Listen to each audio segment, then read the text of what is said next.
एक और प्रॉब्लम है मोटापे के साथ। यहाँ पर एक फिनोमेना होता है जिसे हम बोलते हैं स्किनी फैट।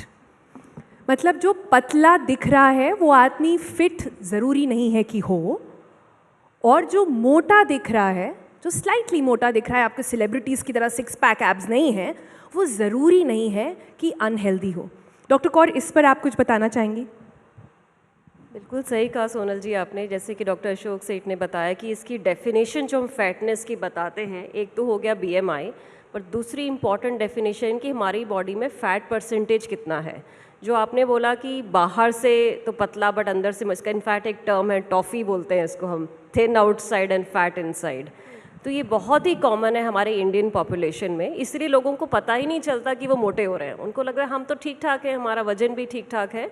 बट अगर जब हम उनका फैट परसेंटेज मेजर करने चलते हैं, एक सिंपल सा तरीका है उसको मेजर करने का, अपने वेस्ट सर्कमफ्रेंस चेक करें।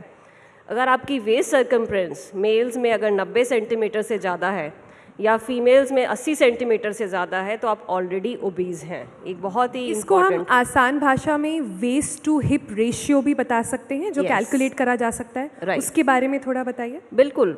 एक तो हो गया सिंपल मेजर कि हमने वेस्ट सर्कमफ्रेंस मेजर कर ली, फिर हम एक हिप सर्कमफ्रेंस भी मेजर करते हैं, और हम वेस्ट टू हिप रेशियो भी कैलकुलेट करते हैं, और उसके भी हमारे कट ऑफ्स हैं जिसके बेसिस पे हम बोल सकते हैं कि आपको मोटापा है। अगर आपकी वेस्ट ज़्यादा है, हिप सर्कमफ्रेंस कम है, इसका मतलब आपका मसल मास कम है और आपका फैट कहीं ज़्यादा है आपकी बेली में।